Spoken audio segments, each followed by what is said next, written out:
Good morning, good day, and good evening. Welcome back to the show. So today, once again, we have Nate Graham on. And the reason why I want to talk to him is, I'm sure you guys have seen it by now, but there is the KDE Christmas donation prompt. And that's just one little thing, but that by itself has massively increased just what we can see with the PayPal donations, and there are separate donation streams as well. So, yeah, for anyone who doesn't know who you are, I guess just introduce yourself and then we can get right into that. All right. Well, thank you for having me on your show again. It's always a pleasure. My name is Nate Graham. I do various things for KDE. Most recently, I have been involved in some fundraising efforts, and I think that's what we're going to be talking about today.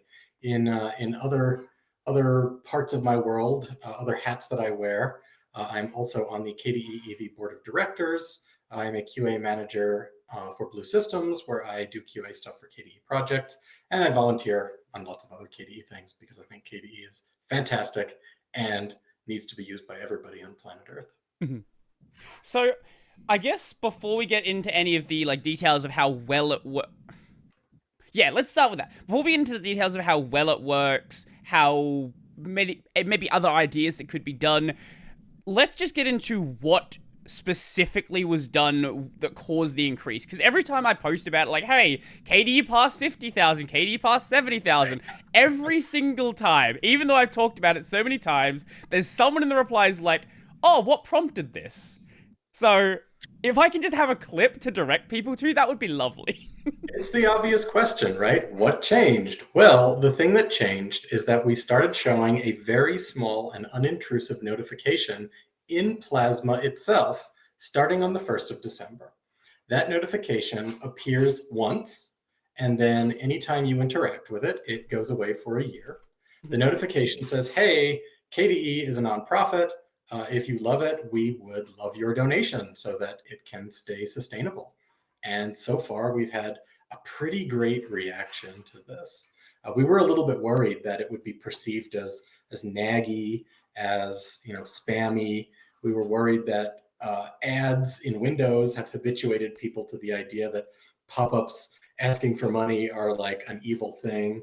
And so there were a lot of internal questions about this, about whether it was even a good idea. There was a very robust internal debate. But in the end, we decided to do it, almost, if anything, as an experiment to see how it went, because anything that's done can be undone, right? And so far, not only has the monetary response been great, but from what I've seen, the social media response has been great too. Honestly, I was really surprised by how few people complained about this. In the days after the donation pop-up started appearing, I did more trolling through social media than usual, trying to find people complaining about it. This might be surprising. I literally only found one person complaining on discuss.kde.org. I could honestly not find a single person on Reddit complaining about it. Now, maybe the complaint they had? Maybe the mods had just deleted all those posts beforehand. I don't know. Maybe that's possible. Sure, yeah. It was surprising. It didn't seem like we were getting a negative reaction to this. And on the contrary, there were a lot of positive reactions that said, oh, this seems reasonable. It's small and non-intrusive, and that's fine. Yeah, I kicked a few bucks their way. Yeah. And enough people did it that we're now, at over 100K. Right. I do remember there being one comment on the merge request as well. And so the enshittification of KDE begins. As someone who's donated to KDE in the past, this is how to ensure you'll never see another cent from me. That was after everything had already been merged. Yep, but before it had appeared. Yeah. Well, you can't please everybody, but on the it seems like it worked. On the KDE Discuss, do you remember the complaint that someone had? Was it basically just they don't like there being prompts, or was there something different they maybe had an issue with? So it was almost barely a complaint. The person said, oh, I didn't expect this. This thing popped up. Have I been hacked? Is there malware on my computer? And then somebody said, no, this is normal. This is an intentional thing. It's actually legit KDE. You don't have some crypto miner on your machine. And then they said, oh, okay. All right, that's fine.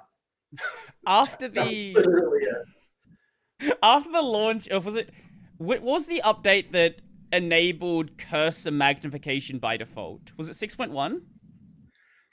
Good question. I think it was 6.1, but it might have even been 6.0. It was But 0 or 1. but after that update, if you assume that anything that pops up on your screen is KDE going wrong, like, that's the update where I've seen so many people confused. Like, is I know, I there a saw bug that here? Like, too. why does this happen? Every time people have to explain, like, you can just go into your What I effects. think is really funny is that it's a meme at this point. Mhm. So somebody says, "Oh my God, why is my cursor huge? What's going on?" And people pile on and they say, "You just discovered the best hidden feature of KDE. What are you complaining about?" So I like that this is a thing, right? This has been very enthusiastically adopted as a little Easter egg of sorts. I think the reason why this has maybe not had the negative reception you might have expected is kind of a twofold thing. One is the frequency of the notifications, because you'll see a lot of people. I've seen a lot of people kind of turning. It's still positive and still doing really well for the project, but I've seen a lot of people having a lot more negative reception for the Thunderbird approach, because now it's every update it's appearing, and people are starting to get kind of like, at a point you start getting like worn out by it. Now, that doesn't mean it's not successful. If you look at the Thunderbird metrics, it's doing better than it was before. It's through the roof, yeah. But and in the same token, then you have Wikipedia, where people know how much money Wikipedia has. They know they have giant corporate sponsors, and every time the notification appears, they make it sound like they're going to go out of business tomorrow. So people are like, Yes. like, I know that you need the money, and it's a non-profit, but the frequency and the way that you're going about it, and I'm sure it still works really well. Don't get me wrong. Like, this is the other thing. Even if there's a lot of people complaining about it, the numbers don't lie. But then you have the other side of that, which I also think is why it's gone so well, and that's because KDE has a lot of goodwill that it's developed over the years. It's, bugs have been addressed, the project's gotten better. People remember, like, you'll still hear people talk about KDE being really buggy, and that's because of KDE 4. And it's improved a lot since then, but obviously that idea is still there. But if you actually go and try it, you realize, yeah, of course, every piece of software has bugs, but for the most part, it's a rock-solid experience, and it feels like if you bring up issues, they actually can be addressed. And it's just the idea that because the project's in such a good state, and people are happy with where it's going, they're happy with a little bit of friction as well. Yeah, I agree with you on the subject of goodwill. I agree that we've built up a lot of it, and that was a primary motivation, was that we don't want to squander that goodwill. We don't want to damage it. And ideally, we don't even want to be, so to speak, making a withdrawal, right? Like, if we ask for money and that request for money amounts to, a 5% withdrawal, so to speak, of goodwill, technically that's still a lot of goodwill, but that's also a damaging thing, because you don't want to be taking out goodwill. Right, it's a lot easier to cash it out than it is to build it back up. Exactly, especially once you've started the process of cashing it out. And that's why we wanted to be pretty darn subtle with this. Like, it's one tiny thing. It goes away anytime you touch it in any way. It doesn't show up again for a full calendar year. I think you brought up Thunderbird and Wikipedia. Those were some things that we looked at as well. We all like the amount of money that those bring in, of course, but sure. I think all of us have kind of had that experience of having the giant red full-page Wikipedia thing say, "Oh, we're going out of business. It's all going to be, shut down tomorrow." And you start to wonder, really, like, is that actually true? Thunderbird, I think, has done it a little bit better, and it's not quite as intrusive as that, but we wanted ours to be less intrusive still. And maybe the consequence of that is that we've made less money from it, but we've been starting out from such a low position compared to them that what we have made from this is already it's just an enormous difference, right? Like, KDE EV, our budget is public. You can find it online. The amount of money that we take in and spend every year is like nowhere even near 1 million euros. It's like tiny compared to what you last year, like 450 spent, Yeah, something like that? it's less than half. Like the income was less than that, and we deliberately spent more because we're trying to spend down a large reserve at the moment. There were, large one-time donations a couple of years ago. We're required to spend those down, but we had been thinking about, we're going to need to balance that budget at some point because we don't want to go down to zero, right? And this has been very helpful, I think. Well, on that topic there, obviously the numbers we see on the donations thing are the PayPal donations. That's right. I assume the same effect has happened with the other revenue streams? So it's interesting. In the very beginning of December, when it first started popping up, it was like 90% PayPal. Right. And then as time went on, the fraction of people who were using DonorBox instead started to rise. And now that we're, close to 2/3 done with December, it's maybe about 50-50 now. And of course, it's dropped off a lot because most people who were going to see it at some point in December have already seen it by now. Yeah. So there's that. But there's also still the ongoing promotional efforts by our promo team for the actual formal fundraiser, which we have a page on. And that one is, almost up to almost 50K now. So to a certain extent, the numbers are kind of commingled. Like the number of just PayPal donations includes all the PayPal donations made for that fundraiser specifically. So you can't just add the two together, right? Right. But I think if you say, 100% of the PayPal one, and then, I don't know, back of napkin math, 50% of the value of the other fundraiser, it's still over 100K, which is crazy. And that is Completely in which currency? Euros. Everything's It's in euros. Okay. That's a lot. It's a lot. Yeah. Like, it depends, right? Like, it's a lot if you compare it to the November number, which now that I'm looking at it was 13,000. Right. Now, we were saying this beforehand. Like, if you look at 2023 December, that was 9,500 on PayPal, and yeah, so it's a bit more than that. Yeah, that's one way to say it. What we did before, it's kind of crazy, but relative to, say, Thunderbird, Thunderbird got like 7 million one year. So, okay, we're not at Thunderbird money level, but that's okay. I don't know if we would know what to do with Thunderbird money, frankly. If it just came in suddenly, I don't think you would.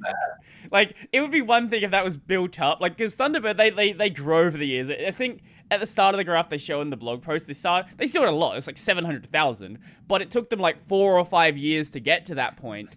Yes. And if that happened, like, yeah, then you could expand your efforts. But if 1 year it was just like, here's an extra 2 million.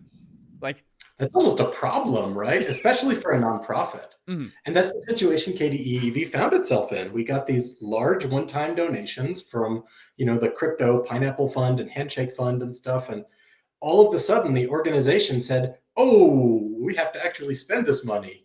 We have thus far not spent an amount of money anywhere near this. What do we do? If you're a for-profit business, okay, it's one thing. But if you're a nonprofit and you're legally required not to be stockpiling money, it kind of becomes an urgent issue to deal with.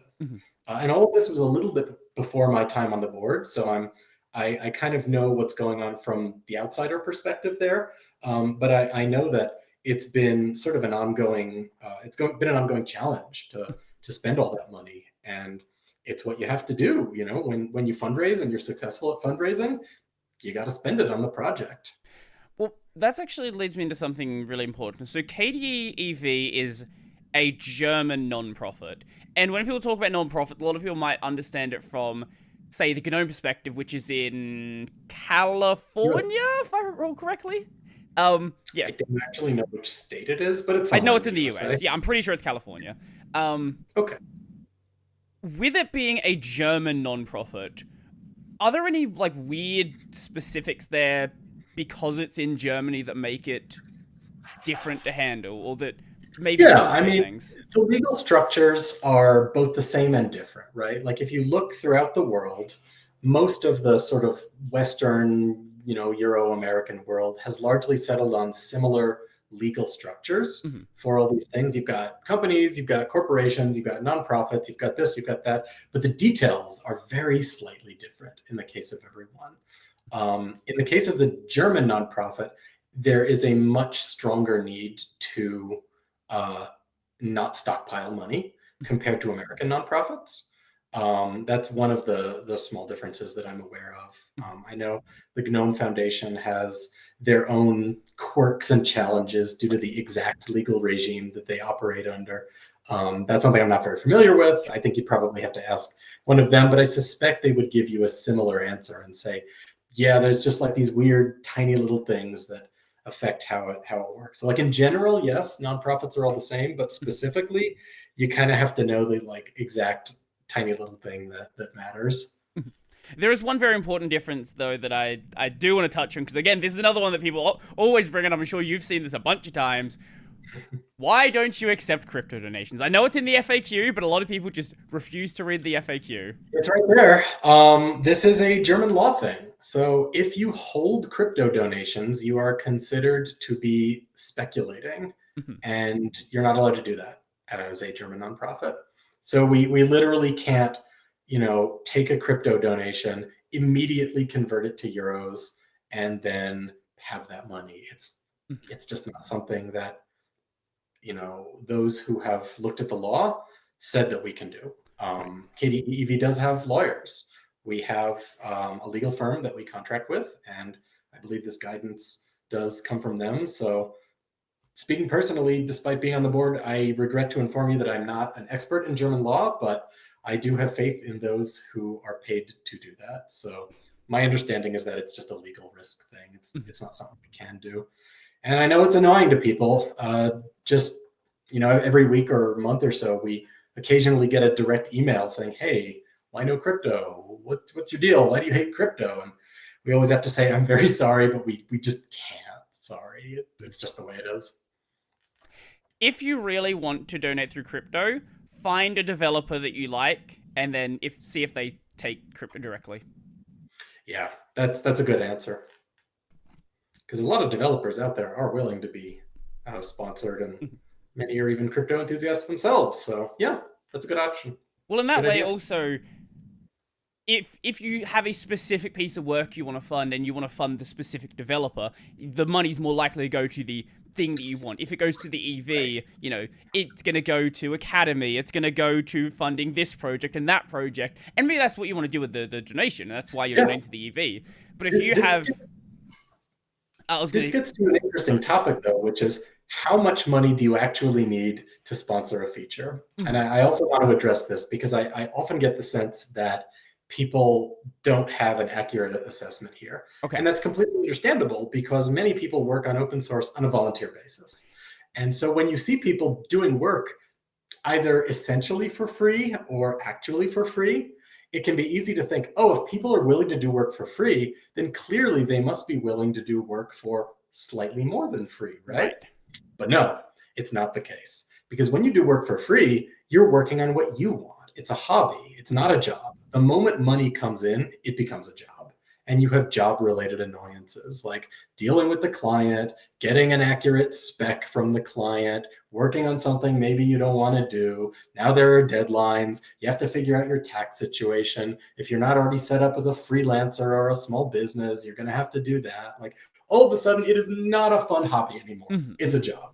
And if you want to motivate somebody to work on something on an it's a job basis, pizza money is not going to do it, right? Because it's not worth it. If somebody says, hey, I'll give you $20 to work on this feature, you'll say, okay, no thanks, because it's going to take me so many hours to like do all the associated things. But if somebody says, hey, I'll give you $2,000 to work on this feature, then you start to think, okay, maybe that's reasonable. Maybe I can do that. So this is, I think, the real challenge is it's very difficult for people who are not wealthy to fund individual features. And I know crowdfunding often gets brought up. Frankly, I think it is probably something we are more in need of in our space because a person who says, I have 30 euros I'm willing to put into this, it's nothing on its own. But if combined with many other people who have the same amount of money, it could be something. Mhm. But then, of course, if you're talking about crowdfunding, now you need a crowdfunding platform. You need somebody to do it. Mhm. You need somebody to hold funds in escrow. You need policies about this. What's the tax situation look like? What if the feature never gets developed? What if the feature gets developed, but then is later reverted? What does that look like? Uh-oh, this is suddenly very, very, very complicated. So it's just really important to understand that whenever money gets involved, the level of complexity doesn't increase linearly, it increases like exponentially. So the world of, developers scratching their own itch and having fun is just a super different world from paying developers to work on the features that you actually want. You have to think about it in a totally different way. I think people really underestimate the value of wanting to fix a problem that you personally have. And if you have an issue with, like, say there's some issue you have with, I don't know, Plasma, what's a random? You have an issue with the way the tiling editor works, and Sure. it's like even if it's some giant issue that might take like a month of work. If you personally have that issue, like, you can, like, that's a very motivating thing to go and fix. But if it's then a feature that you don't have, but it's somebody else wants you to do it, it's like, yeah. I think a lot of people go on. This is actually a great introduction to a topic that I think we often don't talk about enough, which is the cost of options. Before we get into that, I do want to. There's one last thing I want to talk about when it comes to the value of projecting. I think I know why people are really weird about how much things cost. We operate in a global economy of developers. So even if you live somewhere like, I don't know, India or Venezuela that has a much lower cost of living, you are operating in the same market as a German developer. And if you're someone that has the talent to operate at the same level, you should be asking for those same kinds of prices. However, that's right. Exactly right. There are platforms like Fiverr where people will charge, local developer rates for that same kind of work. It may not be the same quality, maybe it is. I don't know the specific developers, but you have this world where you have these two extremes where people that have the skills to work at that level, and then people who are willing to work for whatever they can possibly make. And it really confuses the value of work. It's a fantastic point. And I think that is not brought up enough. And you're absolutely right. Like, it's tempting to think, oh, we should just hire 5 Indian developers for the price of one German developer. But it's exactly right. An Indian developer who's as good as a German developer could get remote work in Germany and make, a German developer's salary, or maybe a little bit less, and live like a king. So you are competing with that for sure. Like, and any developer you might hire in India who can't compete with that is maybe not the greatest developer to do that, right? Like, and it's the same thing anywhere. If you get a developer for really, really, really cheap in any country, in the end, you get what you pay for, right? If you want to hire the best, you're going to need to pay for it. And it's even like, we're doing this on easy mode in the open source world, because in the commercial world, a good developer will ask for like $150,000, right? A huge amount of money. That's just base salary, and then benefits as well. And in the open source world, the kinds of people who are paid to work on this stuff are still largely doing it on passion. Like, any of us who make money on open source, I suspect most of us could quit our jobs and then get new jobs making way more money working on, I don't know, missile guidance systems or something. But then we'd have to live with making missile guidance systems, or, AI restaurant order taking systems. Right. And there's a reason why we work on what we work on, right? We love this work, and we passionately think this is what the world actually needs. This is not what's going to make some pointy-haired boss a buck. This is what we think people need. And this is what we're comfortable building to give away for free. And one of the costs of that often is that we work for less money than we could make in the industry. And it's a personal choice, right? I respect anybody who doesn't want to make that choice, but I also really respect anybody who does want to make that choice. Ultimately, it's what we can afford and what helps us sleep at night, right? Yeah. at the end of the day, in the open source space, even if you don't have a passion for a specific project, you might still have a passion for open source. So that it allows that price to come down a little bit. But at the end of the day, people, they have bills to pay, right? You got to pay people something to get the work done. Yep. I mean, the tough thing is because we give this stuff away for free, it's always difficult to have a revenue stream. We're not charging exorbitant exploitative subscription rates that have a 300% profit margin on it. That's just not what we do. We don't think that's the right way to do things. And so there's always like this inherent challenge of how do you actually make money? Because the world runs on money. Money is actually how people eat and pay the rent and so on and so forth. And I think that's one of the great things about KDE EV making more of this money. I've been fairly vocal in the past about wanting KDE EV to take a more active role in hiring. I ran on that platform, and we have done quite a bit of hiring, both before I was on the board and while I have been on the board. That remains my personal perspective on it. And I think it's really important that we, in KDE, take a leading role in allowing people who work on the project to make a living. I think it's important. Right, because for anyone who doesn't know, there are companies that do fund work on KDE. Obviously, Valve being the most notable one, but there are companies like Blue Systems as well, and there are a couple others as well. But I think it does make sense for the organization that is supposed to be managing KDE to be the one that is also hiring people to work on KDE.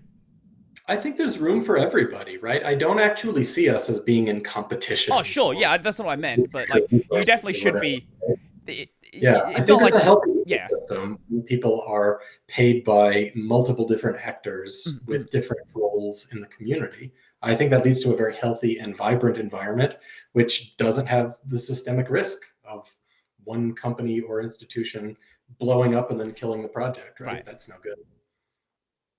Yeah, I think the best example of this is the Linux kernel, right? Where if you look at the list of companies that contribute to the Linux kernel, there are companies on that list that you probably wouldn't expect to be there, like Microsoft and Apple and like Amazon, Meta, Google. Yeah, it's companies you've all heard of. Yeah, and they all do that. And then there's the usual suspects like Intel and AMD and NVIDIA. Yeah, it's lots of big companies. And that's one of the things that makes the kernel eternal, is because it's so useful to everybody that they all want and to some extent need to contribute to it. Because they could all manage their own individual projects, but they've realized that it makes a lot more sense to collaborate on the things that everybody needs in their systems. Like, you don't need every single individual to write their own memory management system where it's gonna be the exact same across most of these devices. Yeah, exactly. And I know that Meta did a lot of the engineering work on ButterFS, which is widely used at this point outside of Meta. So, in the end, we all benefit when this work is made public and not locked behind closed doors. And that's kind of the greatest lesson here, is that all these companies, many of which are actually competitors with each other, are sort of forced to put their work out in the open so that everybody benefits from it. Like they don't have any other option. There's no other game in town. It's the Linux kernel or bust, pretty much. And it shows how, even though a lot of these companies might be competing with each other in the market, their engineers have to work together on the back end and deliver value that everybody else then gets for free. It's kind of an amazing, magical thing if you think about it. And I'm really happy that it exists. And ultimately, that's kind of what I want KDE to be. And I think we're well on our way to being there, too. So with a bunch of extra money now in the KDE EV, obviously you can't say, this is exactly what it's going to be used for. You're not the only person on the board. You don't control everything. But what sort of projects would that money be used for? Like, what does having extra money in the KDE EV actually help fund? It's a good question. Again, to repeat what you said, I am not and should not be the king of KDE making all decisions. This is a collective decision by the board. I am currently a member, but only one member, and any such decisions will be made collectively. But that said, I've been pretty public about what I think the money should be used for.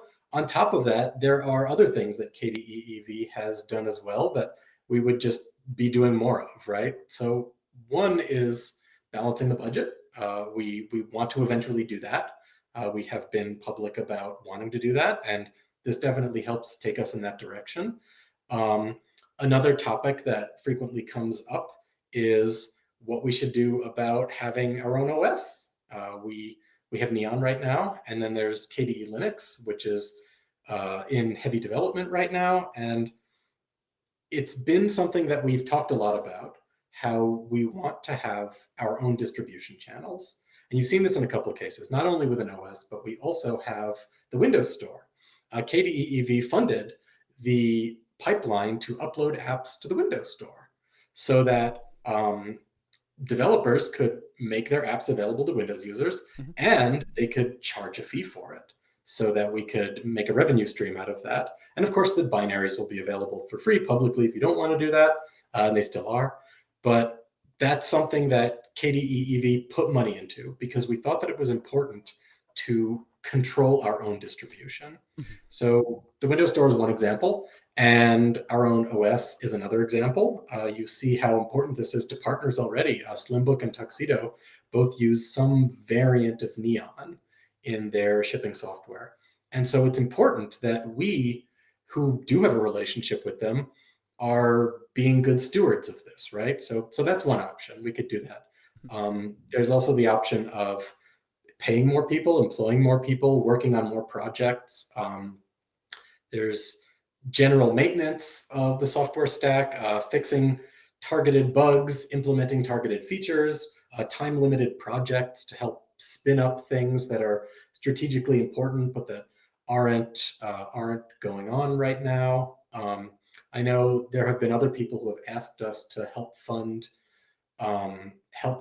activities that are currently outside of KDE so that we would sort of become a player in the larger ecosystem. That's another thing that people have brought up. I can't comment on any of these specific things as to whether we'll do them or not. Sure. Again, these are internal discussions, but I think the point is that it's a good problem to have. When you have a lot of money and many good options for what to spend it on, you're not in a bad situation. Right. And right.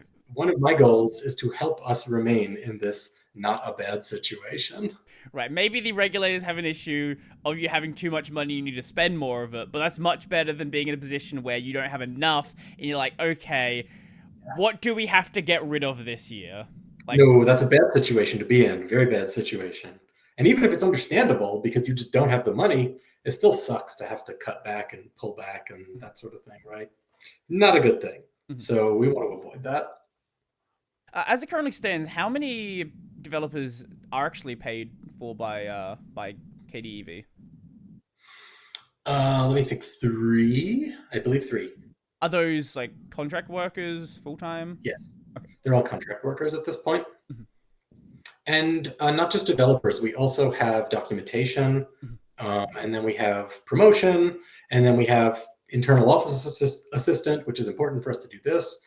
We have some project managers and organizers for various things like KDE Eco and the Goals initiative. But yeah, at the moment, it's just a couple of developers. And personally, I would like to see those ranks grow. I think that's something I have been pretty vocal about in the past. So this is not new here, but that's something that I think is important.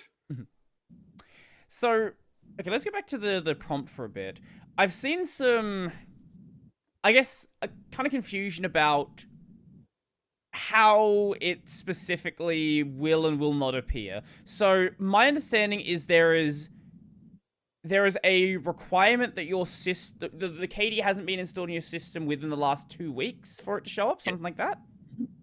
So the code is only in 6.2. So if you're running anything older, you won't see it. So no Debian users and no Kubuntu users have seen this yet. At the moment, it's all Arch and Tumbleweed and Fedora and other similarly relatively up-to-date distros. The conditions are that it has to be December, and you can't have seen it already in the year. And your system has to have been installed at least 2 weeks ago so that we're not bugging you if you happen to install your system on December 5th, right? Right. You don't want to immediately get asked for a donation before you've gotten a chance to even make an impression. If they do install it during December, say, December 5th, would they then see a notification on the 19th? Yes. That's right.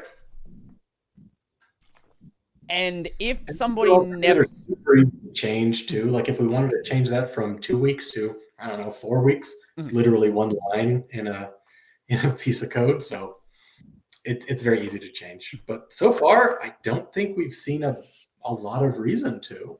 And let me tell you, the feedback on this was scrutinized very closely. So we really wanted to make sure that we weren't burning Goodwill. And so far, it doesn't seem like we've had, so there isn't a lot of push to change it. Why mess with a good thing, right? If a user or a distro, there's the whole, I don't know if you've seen it, I don't know if you go on Mastodon a bunch, but there's like a whole drama over there about some donation button being removed by an OpenSUSE patch. That whole separate story. But if a distro, for whatever reason, wanted to remove it, or a user wanted to remove it, is that a thing they can do? They can do that. There are 2 ways to do it. The sort of more sysadmin way is to go into the background services page, which is no longer listed in system settings. But if you search for background services, you'll find it. And then you just uncheck the checkbox next to donation notification. Then boom, it's gone forever. The other option is to simply suppress its notification in the notifications page in system settings. And that one is more exposed to users because we allow basically every aspect of KDE's notifications to be customized. But if you're a distro, probably the best thing to do is just to disable the KDE module in background services. And yeah, this was expected and planned for. So there's an explicit way to do this if you don't want to do that, right?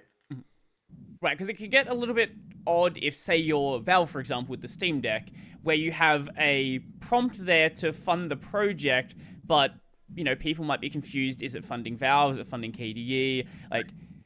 Or there might be you know what KDE is at that point, right? Like if you've installed a community distro, you probably know what KDE is. Sure. If you bought a product on a shelf, maybe the desktop is just the thing, right? And you've never heard of KDE. So it's perfectly acceptable and normal for anybody selling hardware to think maybe this isn't for us. And I would never be upset if they turned it off, right? That's perfectly within their rights to do. Now, my hope is when we're talking about my hope is when it comes to Ubuntu and Kubuntu, they just leave it on. That would be nice. That would be very nice. Yeah, that would be nice. I would count them as the community distros, yes. But we'll see. I mean, that's their choice. Ultimately, as distros, they get to choose what they want to keep, what they want to patch out. It's their right. And one of the reasons why I think we in KDE want to have our own distro is so that we can express those preferences too. Right. Because just as it's legitimate for somebody else to say, okay, this KDE thing isn't for us, let's get rid of it. We want to be able to say, okay, this is how we think the system should be put together in our ideal world. And you now have that option too, if you don't want a different set of opinions to guide your setup. Is that ideal world going to go back to single click to open files? Oh, now we're really wading into it. So, I think we talked about this one of the last times you were on, maybe the first time. For anyone it's just got to be the topic every time, right? For anyone who doesn't know what I'm talking about, it's been changed for so long now. I feel like there's a lot of people who just don't even remember it. There was a while where in the upstream project, single click to open files was the default, but most downstreams were changing it to double click. So a lot of people didn't even realize that was the default anyway. Yeah. It's interesting because I feel like I become a lightning rod for discussion on this topic because I'm the person who pushed it, but I still use single click myself. The reason why I wanted to make this change was not because I personally prefer double click, but because it was just a source of very consistent negative feedback. Like even if single click is better and it's awesome and everybody should get used to it, distros didn't agree.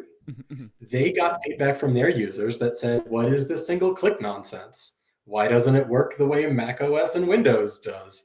And that's legitimate feedback. And I think it was important for them to listen to that feedback. And ultimately, it was important for us to listen to that feedback too. Because when you have multiple distros patching out something, it's a warning sign, right? Even if we think it's better, and maybe it is better, if the public at large doesn't agree, the customer's always right. That's the world we live in, right? There's only so much you can say, no, you're wrong. This is better. It really is better. Get used to it. Like, you'll be shouting that until you're blue in the face, and then you'll be so exhausted, you won't be able to do anything else that's useful.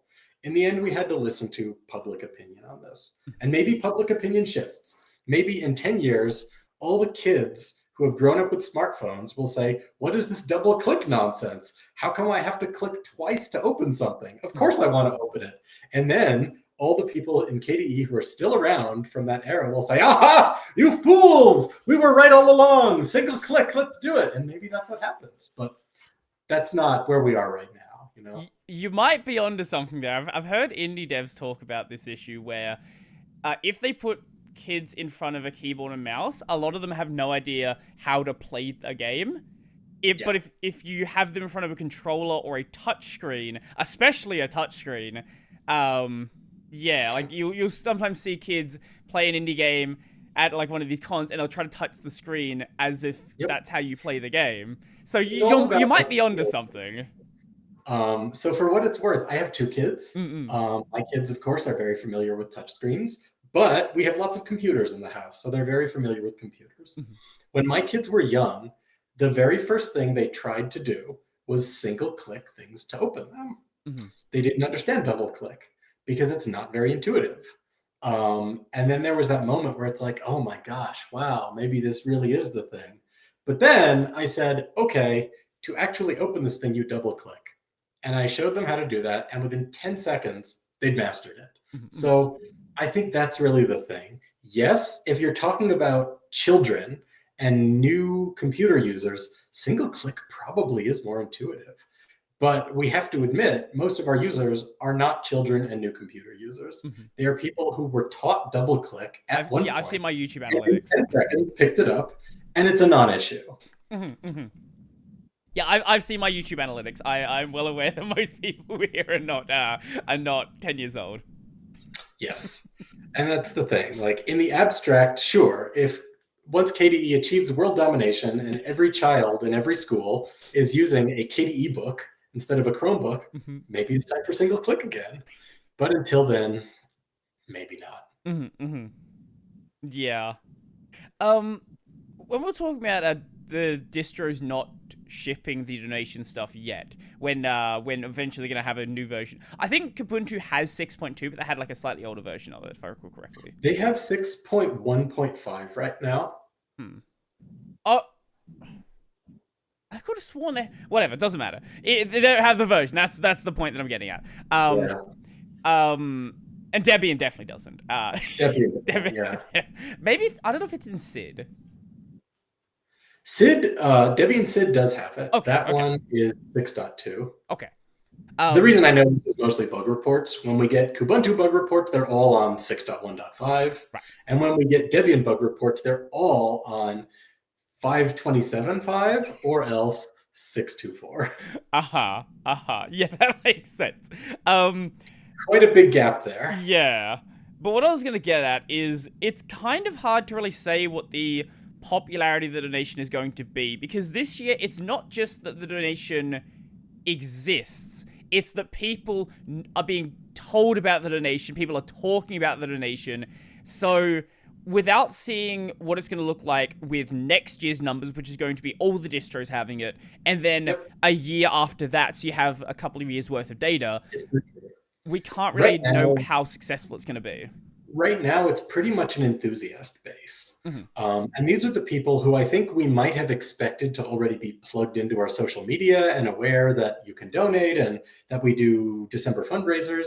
But what this has shown is that there are a lot of people who sort of use enthusiast distros who still aren't very plugged into our communication. And that's totally fine, right? Nobody can afford to pay attention to everything. We live in an attention economy, and there's only so much that you can put into different things. But I will agree that once the more, for lack of a better term, mainstream distros get it, we'll see what happens, right? Because these are people who tend to be even less plugged into Linux social media, more normal users, normal people, not as into the sort of tech for tech's sake, not as interested in always having the latest and greatest. So we'll see what the effect is. Well, this year the what I was getting at there was it's not just the prompt appears, it's people are talking about the prompt appearing. So even if you weren't going to donate from the prompt, you might be donating from people talking about the fact that they are donating because of the prompt. So it's this like double up effect. It's a possibility. And that's kind of what I attribute the rise in donor box based donations to, because when you get to the page, there's a PayPal box and there's a donor box. And the PayPal box is just for a one time. And the donor box thing on that page is only for recurring donations. So there's kind of a higher bar there. And that's why I think we saw such a huge amount of PayPal early on. But then later, over time, I think more people, as you've said, have gotten to that page sort of through word of mouth and their own social media. And maybe some of them have been more interested in setting up recurring donations. I know if it wasn't as successful, maybe this wouldn't have been a great question to ask, but now that it is, beforehand, what were your expectations for the prompt? Did you think it was gonna, how much of an effect did you think it was gonna have? Like a 10, 50%, 100%? Because right now it's 10x. So whatever you say is gonna be less than that. I had no monetary expectations. I had no clue what it could possibly be. I thought that the range would be somewhere between, 50% more and Thunderbird money, which is 100 times more, 1,000 times more. So I deliberately went in without any expectations. My expectations were all on the communication side. I had honestly expected more complaining, and I'm quite pleased by how little complaining there is about it. So in that sense, my expectations have been exceeded. So one of the things I had to bring up before we started recording is the idea of, I've heard other people mention this to me as well, doing more than a single prompt. So obviously December is, actually before that, why December? Because a lot of people are kind of confused about December specifically as well. So there are a couple reasons. The biggest reason is that we typically do our fundraising campaign in December already. And originally the idea was that this would be a formal part of the fundraising campaign. We'd have our promo people talking about it on social media. We'd have the web page. We'd have the little slider that says how much it is, and it would all be tied together. And so with that in mind, it made sense to have the prompt in the same month that we were doing the fundraiser. This year, we decided to do it slightly differently and technically make them separate so that we could measure the performance of just the notification separately from the performance of just the fundraiser. We wanted to see which one was driving more donations. And so far, it looks like probably the donation pop-up. Other than that, I think there's kind of the general fundraising idea that like people are feeling generous in December, therefore that's when you should ask for money. This is what our promo people tell me, at least. I don't know, what's behind that or not, but it seems plausible enough. Sure. Although one thing I find interesting was that the conventional wisdom was that people are stingy in late summer for various reasons. And when I first developed and merged the donation notification, I wrote a blog post about it. I wanted to pre-announce it just so people were less likely to be surprised. And the result of that blog post that I wrote was lots of donations in August, in exactly the time that supposedly people are feeling most stingy and don't want to donate. And I had specific conversations with people who said, I wasn't expecting that there would be a bunch of donations in this particular month because usually there's like almost nothing. So it's possible that conventional wisdom is only partially true or it's only part of the story. We don't know, I think it speaks to the value of experimentation a little bit, because it's easy to say, oh, well, this is the way it is. This is the way we've always done it, blah, blah, blah, blah, blah. But sometimes you don't know unless you change things up a little bit and are willing to take a risk and make something that's a little bit different, and be willing to backtrack if it doesn't work, of course.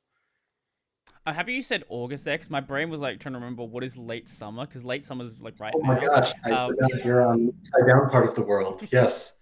I guess it's early summer right now, but yeah. So I was like, wait, what? Yeah, middle of the year. That makes sense. Yeah. And that sort of leads into what I was gonna mention. The idea of doing, 'cause you know how there's the idea of like Christmas in July and all that, like obviously big corporate spend money, whatever. But like, it's an idea that people are trying to push. But you already mentioned there that surprisingly people were willing to donate around that time of the year as well.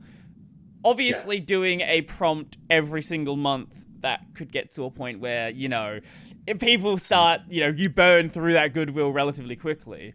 Yeah, I don't know about that. But the addition of a second prompt in the middle of the year, I want to get your thoughts on that. To be honest, I'm not a fan right now. I would like to play it a little bit more conservatively. I think it's really important that, number one, we don't burn through that goodwill. But number two, we aren't seen to be escalating our nagginess.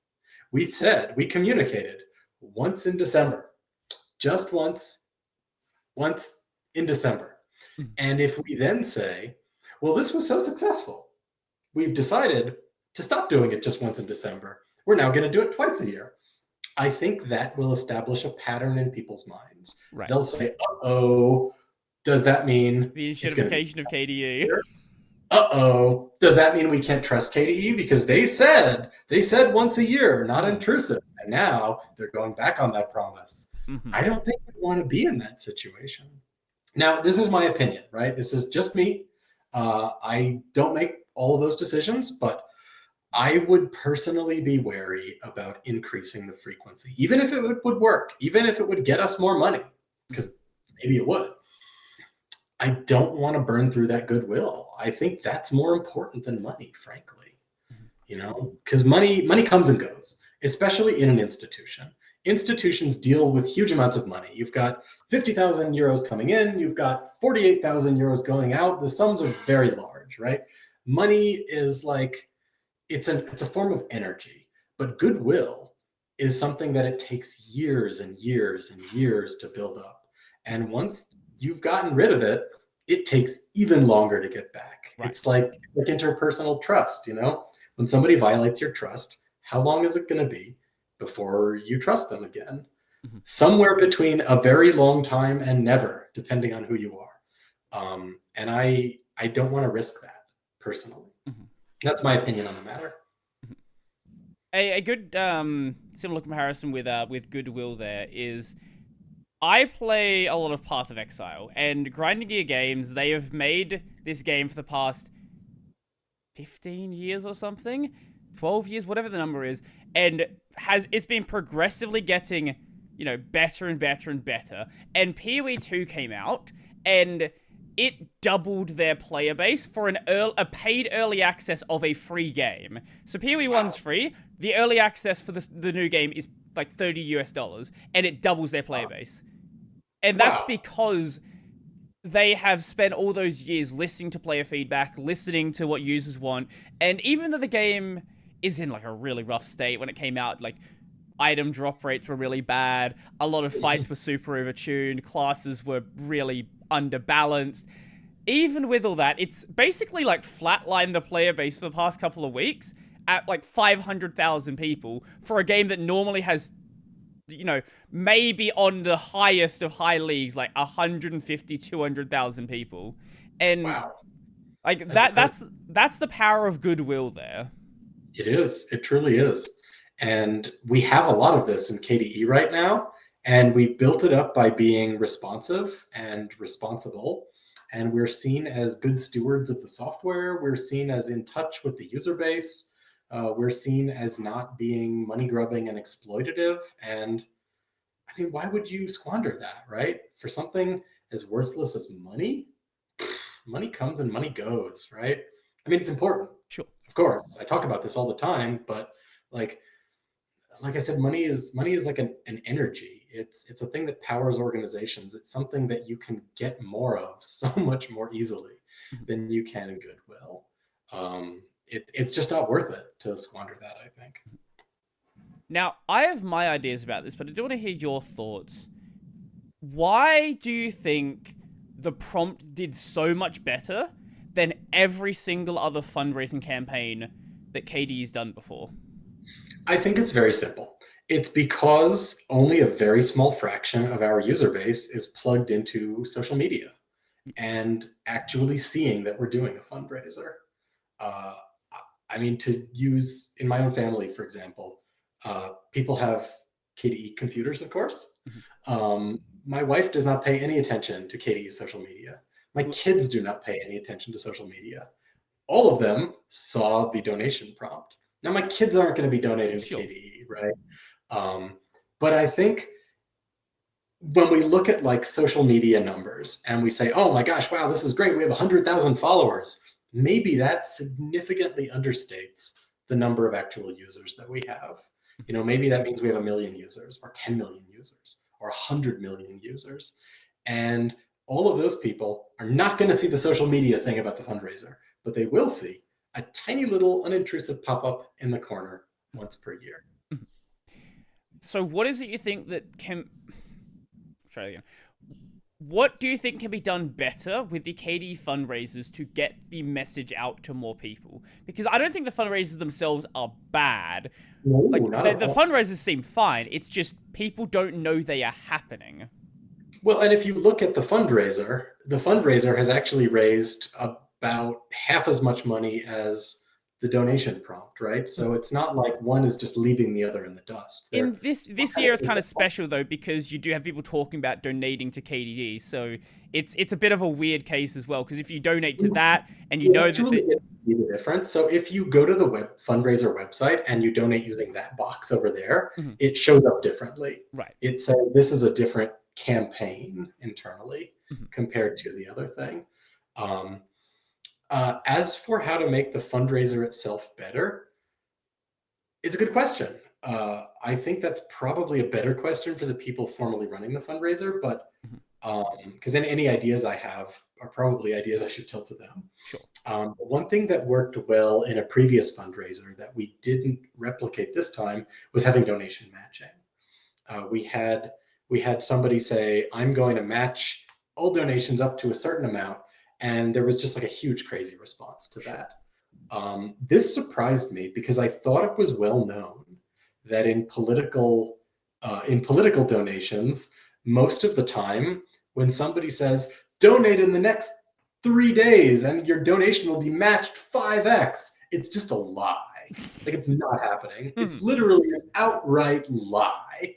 So I thought people were really jaded to this, but I guess maybe not, right? Or maybe they trust us to not just be lying to your face about there being somebody matching donations. So I think doing a donation match could probably help if we got like a company in KDE's orbit or like a wealthy individual or somebody like a person or an entity you could actually know about.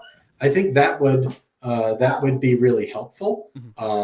And then we would be able to do that. Yes, now I'm good. You mentioned people knowing the 5x if you donate now thing is nonsense, but maybe it's just that Australia has sensible campaign laws, but I've never heard that as a thing in a political campaign. Oh my gosh.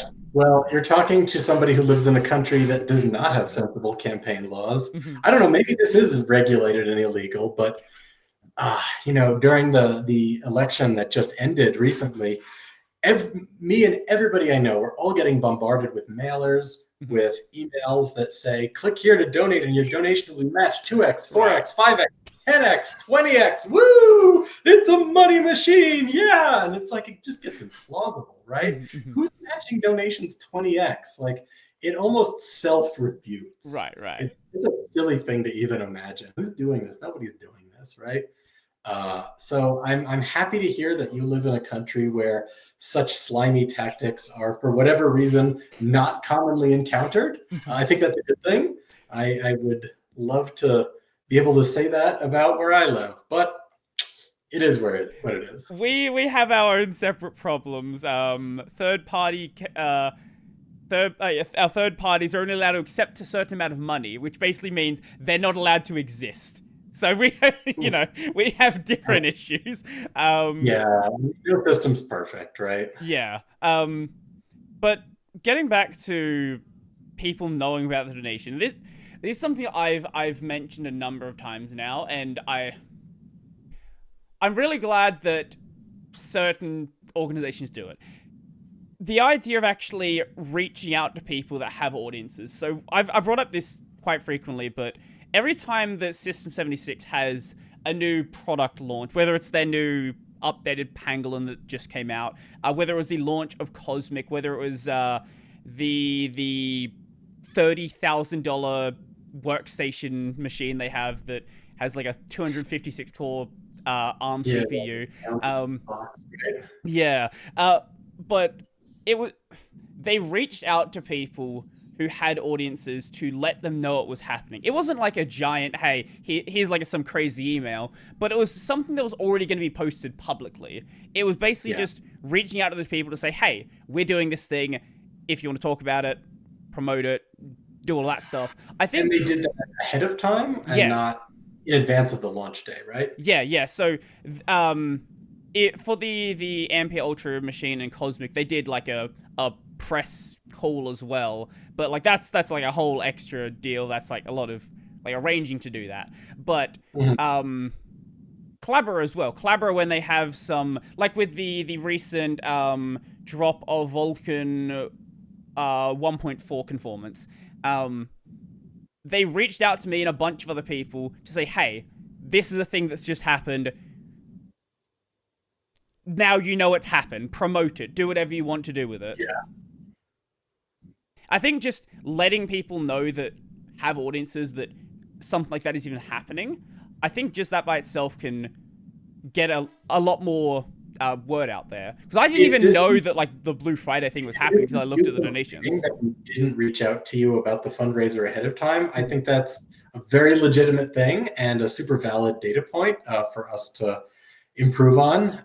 Because I think it's definitely a good idea to be telling more people. I think in our promotion, maybe something that we suffer from is that we have this idea of like people coming to us, you know, I've got my blog, people read my blog. Right. KDE has its official social media channels. People read our official social media channels. And we kind of rely on people coming to where we're putting information. And maybe we don't think enough about pushing information into other media outside of ones that we directly control. Maybe that's something we can do a little bit more. I think that might be a valuable thing. So yeah, good idea. No, I understand the perspective of like controlling the message you want to put out there. That makes a lot of sense, and I think it's a good idea to have official social media channels for the project rather than just letting everything be like, you know, whatever people happen to find. But the issue is then you need people to be very plugged into the project to know about those channels even existing, let alone the campaigns going on those channels. And that's exactly what we saw, is that the people who were plugged in were the people who had the opportunity to donate, and a lot of other people weren't. Yeah. I think maybe that's a notable thing about the media landscape today, is that we don't live in a world where everybody's paying attention to the same sources, right? People have their own personal, private little thing that they look at, and that's the most important source of information for them. And we've got to be in all those places so that we can see all those eyeballs. And thereby be contributing to the problem of attention overload and people having everything all over the place. But I don't know, that's the world we live in. Yeah, well, look, you can try to fight it personally, but you're not going to fight it on a large scale. I mean, they say it's an attention economy, right? That like everybody is competing not so much for your money, but for your attention too. And we're doing the same thing in KDE. When we put information out there, we want you to take 30 seconds or a minute or two out of your day to read and consume that information and have some kind of reaction to it. And those are seconds or minutes that you cannot spend doing something else. So, yep, we're guilty. Everybody's guilty. Now, what do you think about, how would I say it? It maybe not the greatest of fundraising in terms of raw income, but I feel like it would have a lot more goodwill, and that's like the idea of merchandise. I've seen like ideas for like a plushie of the mascot. I'm quite a fan of that one. You know, people talk about things like shirts and things like that. Obviously, these have a relatively low profit margin if you're selling them at a point where people can legitimately afford them. But I think people like the idea of, I have a physical thing, and it's like, it's just cool to have, you know, people talk about, you know, how Red Hat employees can buy red hats, for example. I think they sell them at a discount or something. The most KDE answer to this, which is, did you know we already do this? Probably not. No, I did. Where can I find it? What do you have? We have like a Cafe Press website that's set up for KDE. Oh gosh, where is it? Yeah, Cafe. I'll find it for you. Is there even a link on the case? Yeah, it's like super hidden. Like the fact that you don't know about it and I can like not even find it is definitely a symptom of the problem here. But we do technically have a KDE Cafe Press where you can buy KDE branded merchandise. And clearly we need to do a much better job of announcing this and surfacing it in public, because I agree with you. People love stuff. Something that we do is we often will buy like a stack of t-shirts and bring them to an event that we're attending with a formal KDE booth. And every single time we've done this, we sell out of t-shirts like immediately. Every time we do this, we try to like increase the number of t-shirts that we bring. And so far we've never had to, I believe, bring any back. So yeah, like very, very, very good. Very important. I think just a basic change that can be done. On the donate page, there's already that like meta store page. Just put a link to that on the donate page. I think just that by itself would be a giant improvement. Oh my gosh, yeah. So I'm gonna like go do that right after we get off here. But yeah, it's the cafepress.com/shop/KDE right there. We should totally do that. That's like the obvious thing. So clearly there's low-hanging fruit. Sure. Like we talked about the donation notification being low-hanging fruit. I still think that was low-hanging fruit. This is another example of low-hanging fruit. So we're like so bad about asking for money. We're just kind of dipping our toes, I think psychologically, into the idea that what we do has economic value and needs to be sustained through money to make it economically sustainable, and that we should not be timid about expressing that, right? Like this is kind of a new thing where I think none of us in the free software movement are terribly motivated by money, or else we would be making missile guidance systems instead. And so we kind of have to get used to this. We have to get used to the idea that it's okay to use the M word and talk about money and sell things and ask for donations and things like that. So yeah, definitely we'll put the merch link somewhere else. A lot of this stuff is like super out of date too. We could make better use of this. I see there's like old logos. We should totally have a Conky plushie. We should have a bunch of Conky plushies. Yeah, okay, thank you. You're someone that agrees with me here. Here's the link that I'm talking about. This was proposed. Who doesn't want Conky plushies? Come on. I've heard people say it's not going to be a great. It's like, you know, it's not a great venue for making money. There's not going to be that much profit to it. Like yeah, sure, absolutely, but like that would be so cool to have though. And it's been a thing that has been done in the past apparently. Yeah, I agree that probably any it wouldn't even call it profit margin because KDE EV is a nonprofit. Sure. We do not make revenue stream, whatever you want to the call way it. this would have to work is we would partner with a third party company, and they would have to agree to donate, some percentage of sales to us, so that it technically is a donation and not a profit gathering thing. Right, But right.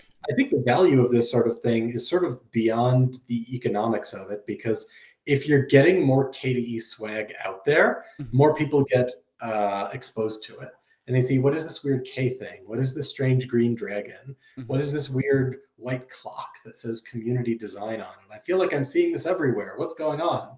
And then that can lead them to experiencing KDE as an organization and our software. And so it's the sort of thing that pays dividends over time. You don't measure it in terms of this made us 12 million euros today, right? It's not what it's going to be. You measure it in terms of exposure and goodwill over time. Right. Community excitement, getting more people. It's possible. You can't connect A to B. You can't say, oh, the Conky plushie is the thing that, because we did this 5 years ago, has led to this big success that we had today. Like, nobody can measure that. You have to just kind of have faith in it. Right.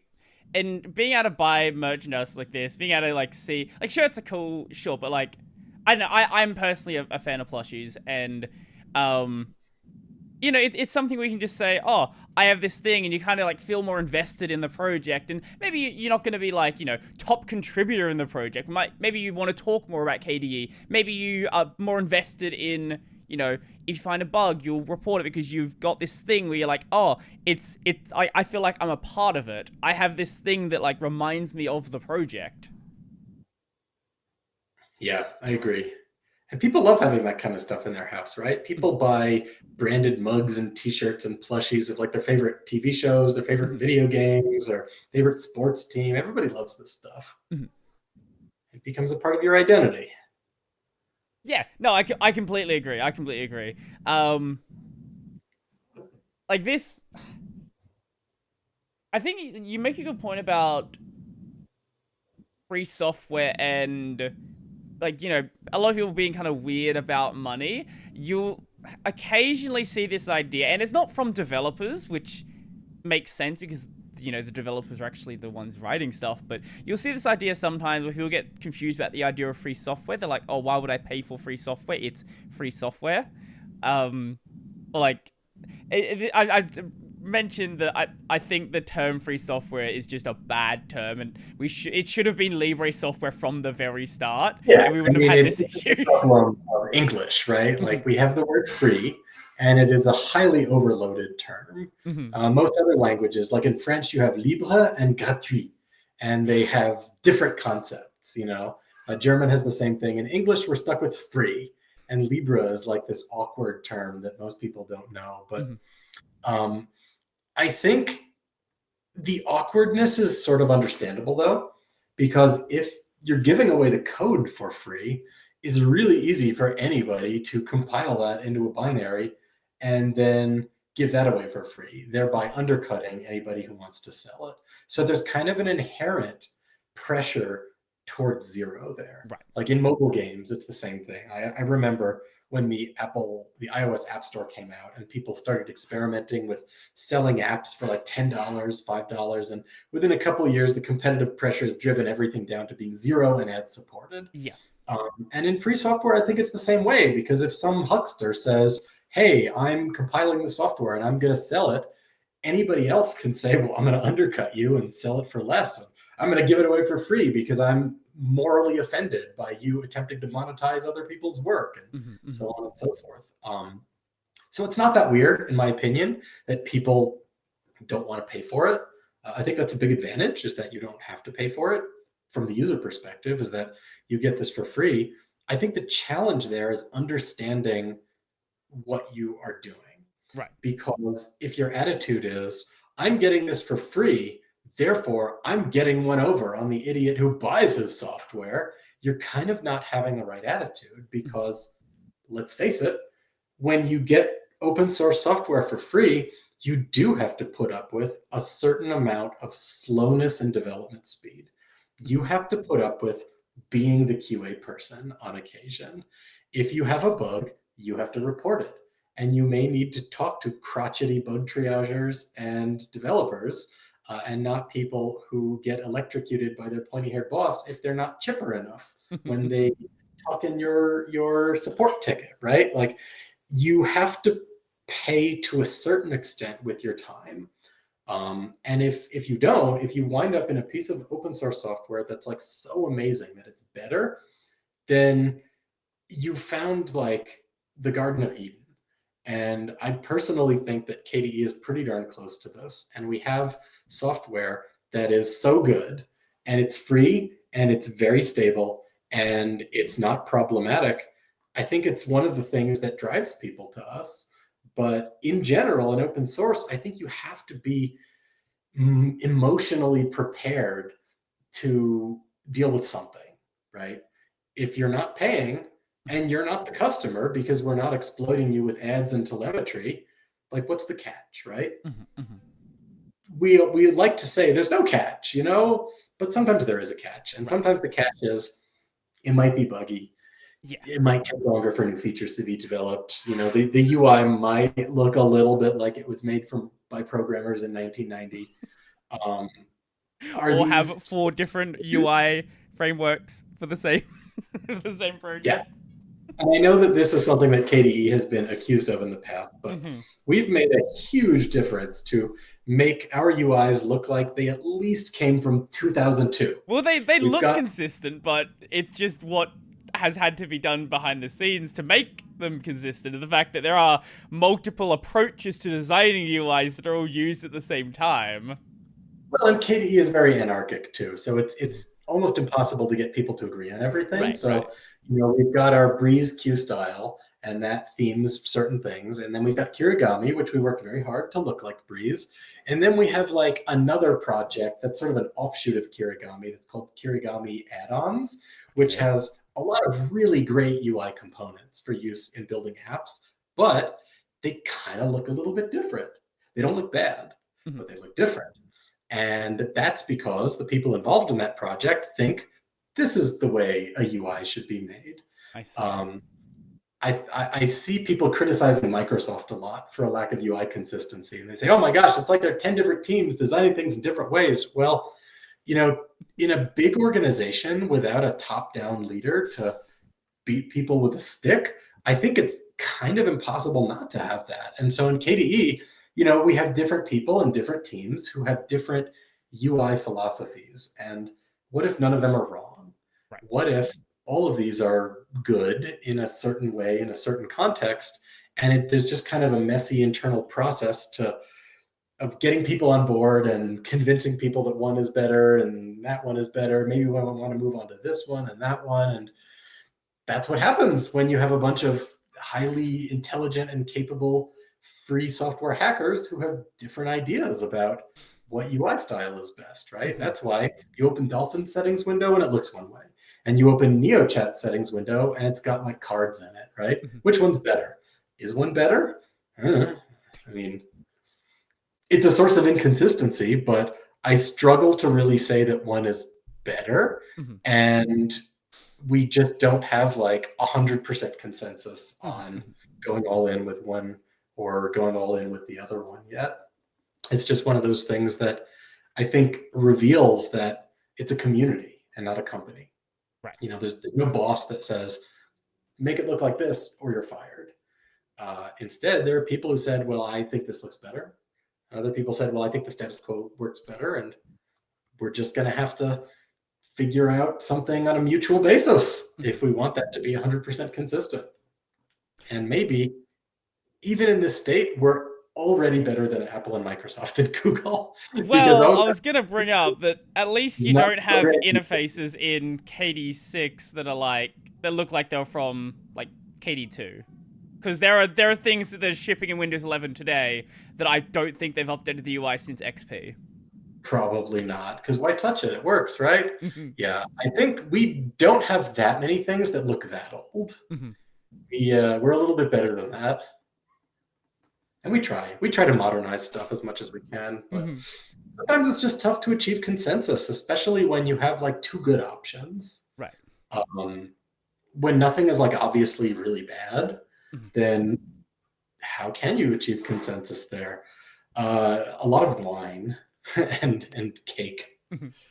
I think it's the issue you get into when you're dealing with the more artistic side of software development, because when we're talking about code, yes, there are different ways that you can write it, but there are measurable things that you can look at to say, is this solution better or not? Like, how long does it take to run? What is the RAM usage like?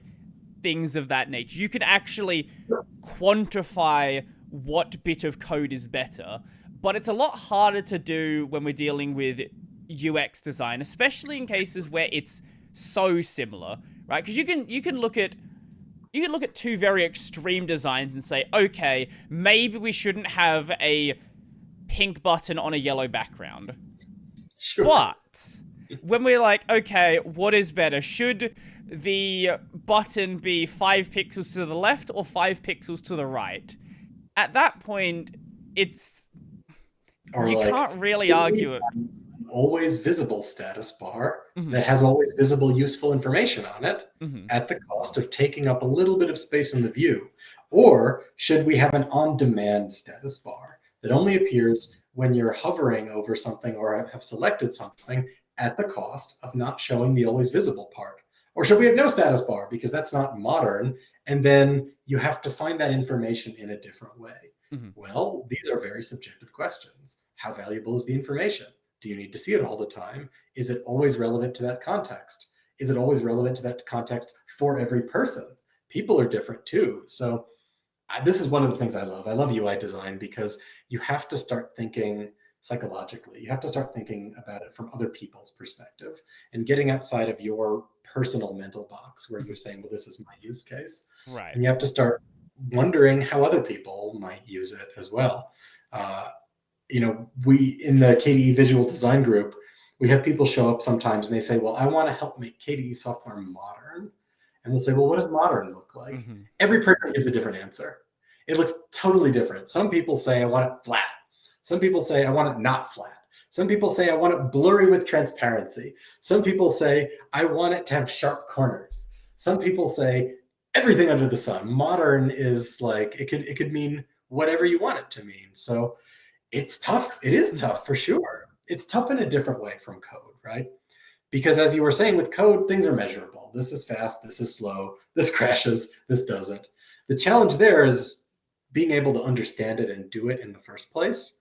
The challenge with the more UI design and artistic stuff is less about being able to do it, but having confidence that your mental model of the user and the software is accurate.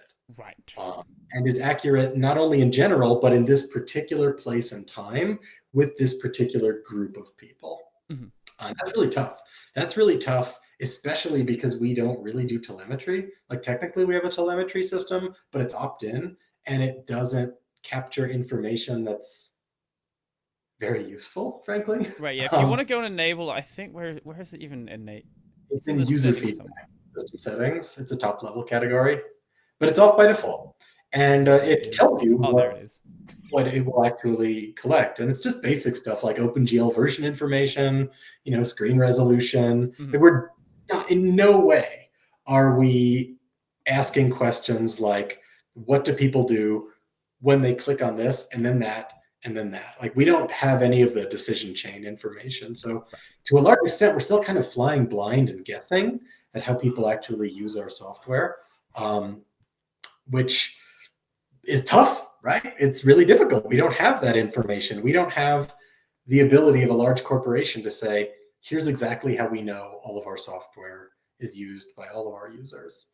We at the moment, deliberately keep that information from ourselves in the name of privacy because we think that's important. And it makes our jobs very difficult sometimes. It means that sometimes people have to bear with us when we make the wrong decision because it's inherently based on less information because we keep your privacy secure. I think when it comes to the... Wait, sorry, I just completely blanked what I was saying. Give me 1 second. I completely forgot what I was saying. Talking about telemetry and Okay. Well, in that case, yeah, go on. Sorry, I'll okay, come back to it. What I was going to say earlier to an earlier thread of our conversation, when I was going to talk about options and developers. You mentioned earlier that when a developer encounters an issue on their system, they may be highly incentivized to go out and fix it. One of the challenges to a highly configurable system is that you get fewer developer eyeballs on every feature. Yeah, this is a serious problem that Plasma has had for a long time. Of a developer noticing your issue and fixing it. Now, this is not an argument in favor of no settings, right? That's not what I'm saying. I'm saying that it's an inherently more challenging situation to find yourself in, because we have a reputation as the customizable environment, right? And we do this on purpose. But the more customizable it is, the fewer developer eyeballs you have on every specific feature. Yeah. And it makes it more likely that issues in non-default settings are just going to get missed. And the only real solution to that is, frankly, to get more developers using non-default settings. So if you have like a non-default setting that you really like and are very opinionated about, please step up to maintain it so that you can notice when it stops behaving in the way that you expect. Because I guarantee you, most other people are not going to notice it. Right. And it's only going to get found when somebody reports a bug. And if nobody's reporting a bug, it will never be found.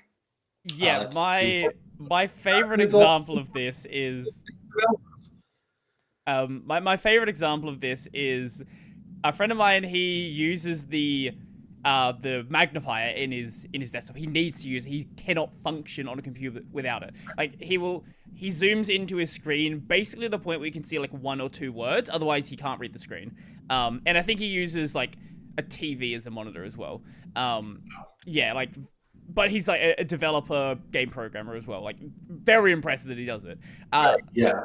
But he uses... You interviewed this person recently, right? A while back, yeah. I think it's really eye-opening about accessibility. But he uses the push mode of the mouse tracking, not proportional.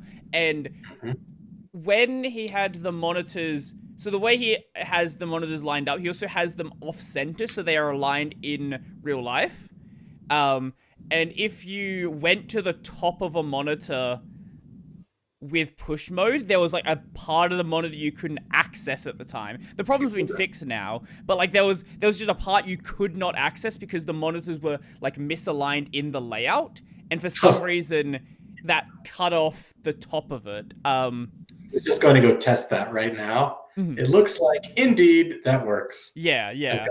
Monitors, everything works properly now. Phew, good. But, like, that's such a specific condition. Like, a multi-monitor, hyper-zoom, off-center layout. Like, the monitors aren't aligned in the monitor settings. They're, like, slightly off. And that's just not the way most people configure things. So it's very easy for things to be missed like that. Or, one thing that I ran into over on the Cosmic side is you couldn't take screenshots of a vertical monitor because for some reason there was a bug with their portal. And you know how when you take a screenshot, like usually your screenshot tool will like take a frame of the screen and pause that while the screenshot tool's open.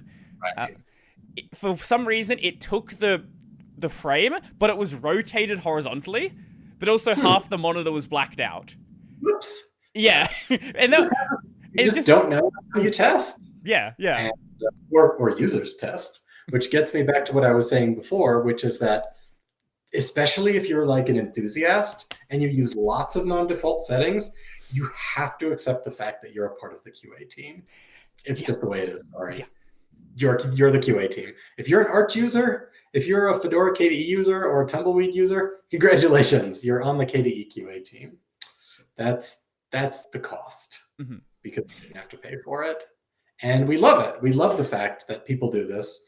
I saw something on social media a while back about how there was like a game dev who published his game and got like 1,000 times more bug reports from Linux users. Yeah, I've heard that a number of times. You know what I'm talking about, right?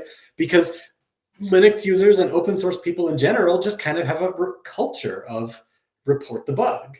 instead of like bitch about it on social media or suffer in silence. And that is so huge and it's so important. It's incredible. Like companies pay millions of dollars for QA teams that do the work of our volunteers. So I think to a certain extent, people kind of already get this social contract. And sometimes it needs to be stated explicitly, but people get it for the most part, especially enthusiasts, I think. I think the difference on Windows and on macOS is if something goes wrong in an application, usually what you see is something went wrong. Do you want to report the crash report? And that's the extent of the transaction you get. Whereas on Linux, like it's normal. You have a bug, maybe there will be, hey, something went wrong, but also you know that things happen on GitHub or GitLab, or maybe there'll be like a Bugzilla, and maybe not everyone's going to do it. Sure, everyone's definitely not going to do it, but a lot of people might go to that tracker and report the issue, and you know, it's just a normal thing to do, and you get the sense that there's a person on the other side, which is so difficult with so many big corporations today, where you feel like you're talking to a machine. Sometimes you are talking to a machine. Literally, these days, you usually are talking to a machine. And in open source, there's a person behind it. And maybe that person is grumpy because you have a bad bug report. But it's a person. It's a literal person. You can have a real human interaction like people used to in ye olden days of like 2016. I don't know. I remember what I was gonna say before about this world is that it's still people. Like we haven't, and hopefully never will, develop to the point where we've got like AI intermediaries and we've got everything super duper corporate and separated off. Like, you have to preserve the human touch. Otherwise, I think you lose a little bit of your own humanity. I remember what I was going to say before about design. There are a lot of people who have convinced themselves that certain design styles and design philosophies are right. And you'll see this quite often when it comes to the current trend. Whatever the current trend is, whether that was skeuomorphism, whether that is now with the flat, modern design, you'll see a lot of people who are convinced that because that is the thing that everyone else is doing, therefore that is the only thing that is right to be doing. And it is an argument you'll see with KDE where people are like, well, it doesn't look modern, where you're saying like, what does that mean? Because I look at the settings and I'm like, okay, this is what I would expect. It doesn't look, you know, you compare it to KDE 2. It's not KDE 2. If you wanna see something that's not modern, yeah, like there's some design. I don't think there were choices back then. There are some ideas back then. Yeah. No, I agree, and it's so subjective. But here's the thing: is that chasing whatever is current is a trap.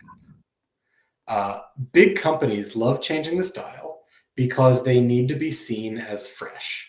And they know that the tech press will skewer them if everything is too old.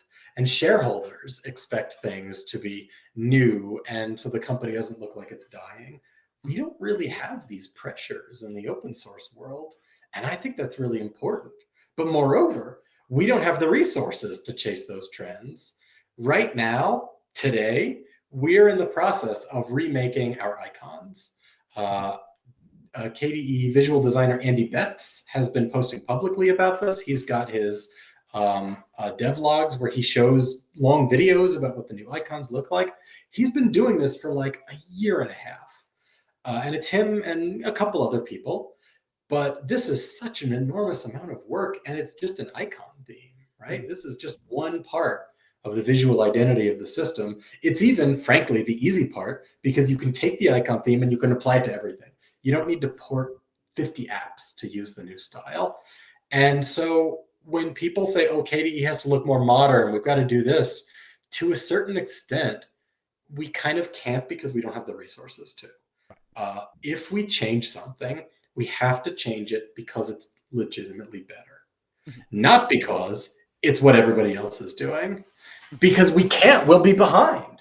If we today say, okay, it's finally time for us to get on board with making all of our apps blurry and translucent. Well, that's old already. By the time we actually do it, the trend has passed. If we say, okay, new icons, we're going to make like new morphic icons the way it is today. What does that mean? I've not heard this term before. New morphic, yeah. Who knows? It's a thing for sure. It is commonly identified by a soft and light look, with elements that appear to protrude from or dent into the background rather than float on top of it. It is sometimes considered a medium between skeuomorphism and flat design. Yeah, it's like super shadows everywhere. Giant blobby shadows. So let's say we do this, right? Oh, that makes sense. By the time we got done implementing this, it would look stale and old. And people would be saying, oh, that new morphism thing is so old. Move on to the next thing. So it's a trap. We can't do this. We don't have the resources. We have to recognize that it is a waste of our very valuable time and resources to be chasing trends. We just can't do it. And if the cost is people saying that we look old, who cares? I'm looking at an example of new morphism right now, and I'm just thinking like iOS 3. We actually have just gone backwards in time. So people say like it's cyclical, right? It's like fashion. If you don't throw out your clothes, eventually they come back into fashion. And that's kind of my philosophy about UI styling. Not design, but styling.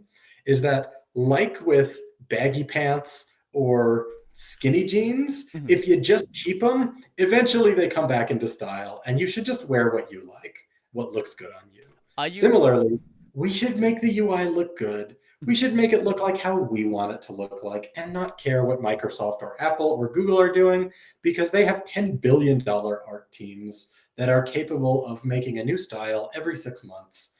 And we can't do that, and we don't want to do that. It's exhausting and it's awful. Users don't even want that. Normal people don't like it when their UI changes too much. They want for things to maybe get better, but mostly be stable.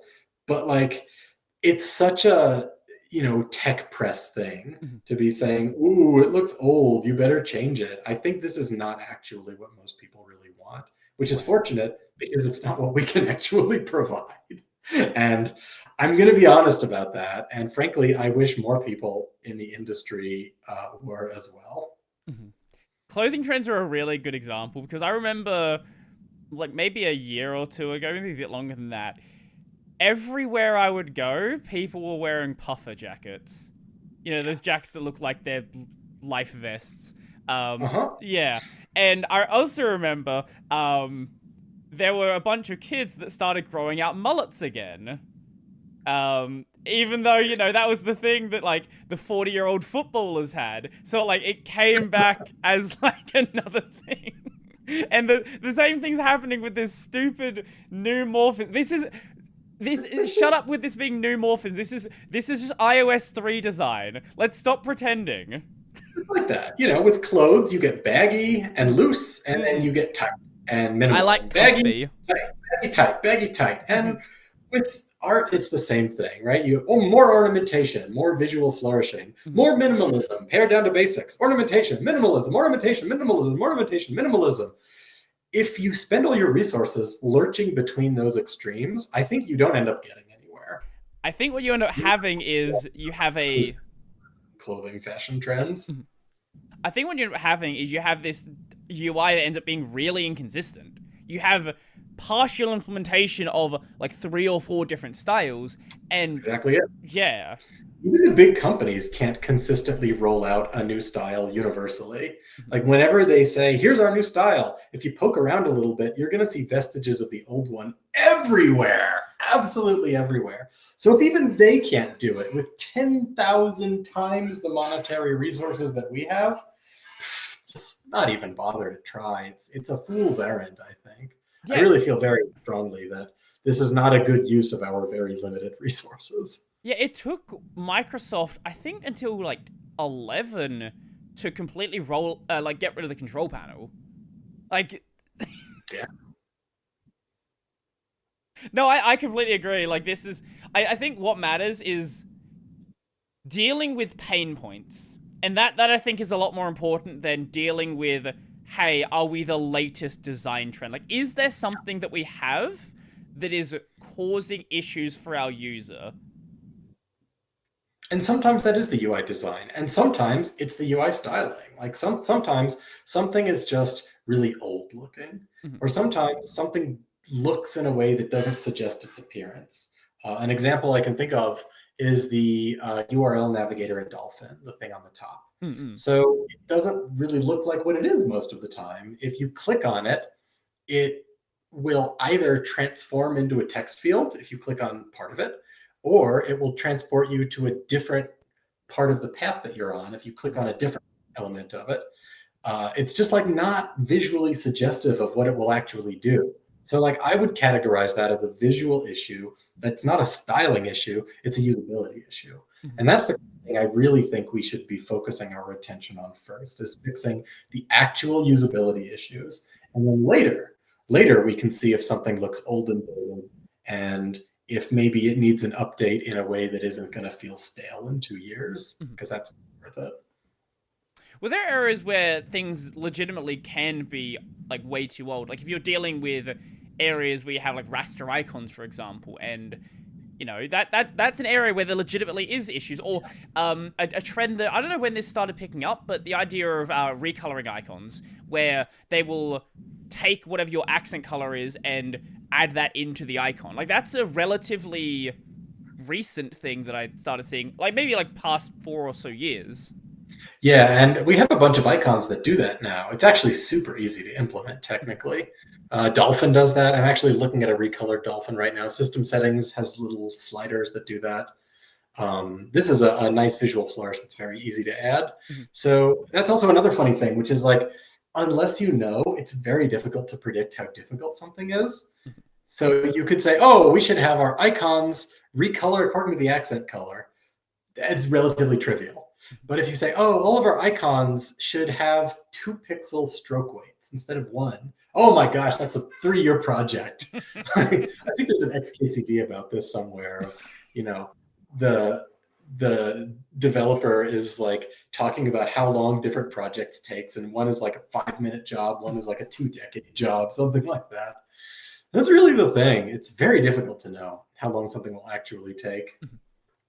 Yeah, and especially for users who might look at something and it like you can visualize in your head like, oh, well that's how that would work, but unless you have that experience working with the code base, knowing how certain things are tied together, knowing whether there is even this infrastructure in the first place to make certain things even possible, or you need to build this entire stack to just like, a great example of this is anytime issues are brought up on the Wayland side, right? Anytime it's like, oh, why is this accessibility thing not there, or anything like that, and you're like, okay, well, there's this very long protocol we have to deal with. There's this idea of, okay, this was not part of the design from the start, and if we're doing something accessibility-wise, you probably want it to be something that's cross-desktop as well, so you don't have the accessibility tools having to implement specific desktop solutions.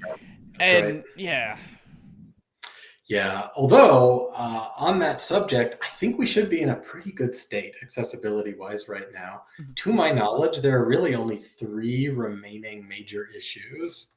And we have this listed on our Wayland known significant issues page, which was renamed from Showstoppers page. Yeah, that one.